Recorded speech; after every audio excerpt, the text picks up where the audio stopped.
Hello folks, welcome back to Path Bar School and the third in our series of mastering the Martini with Stolichnaya vodka. Today we're going to take a look at two distinct techniques. I'm going to look at the considerations you may have for twisting a Martini into becoming a more modern style of cocktail, while also using an old style of construction called throwing. Throwing is going to help us aerate the cocktail at the same time as dilute and chill. But firstly, I'd like to introduce you to this fantastic vodka, Stolichnaya Cucumber. As mentioned before, Stolichnaya is a vodka that's based on wheat and rye, but this one has notes of herbal, green, fresh cucumber. We're going to be using this vodka, as well as a sweet, white style of vermouth, to make a thrown martini that's more modern in style and may make it onto a craft cocktail menu near you. When twisting the DNA of a classic martini cocktail, we need to look at the constituent parts and the relevant ratios. With a classic 5:1 martini, we would have 5 parts base spirit to 1 part vermouth.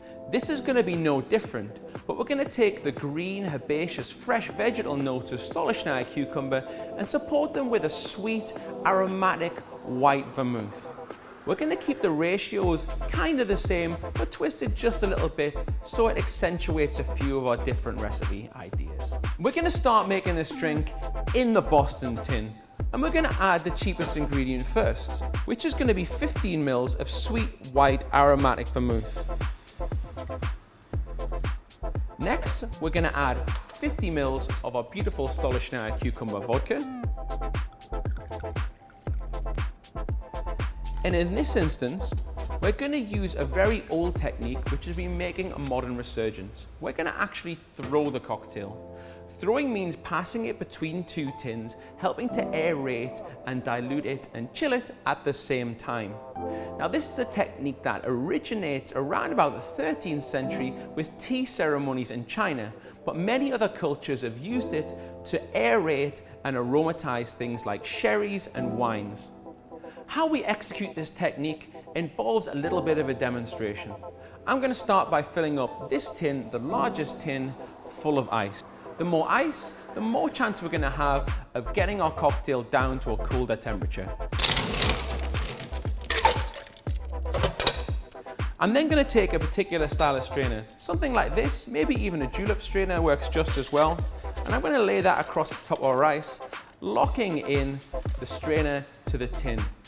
I'm then going to take our small tin. I'm going to start above my head. I'm going to actually drop the small tin down and catch the liquid that falls out. It's very important to remember that to think about it this way, you're dropping the tin, not dropping the liquid. So we start from above and we let that liquid fall out. And as it starts to catch, it will aerate and dilute at the same time. As we're pouring it back into the tin, very important that the liquid doesn't touch our finger so we don't cross-contaminate. We can do this 5 or 6 times, each time looking to catch every little drop of liquid so we don't waste the customer's drink by dropping it on the floor. As the ice settles in the tin, you might have to readjust the strainer. And as you get a bit more confident, you can even add a little bit of flaring, twisting your core as you go to catch the liquid.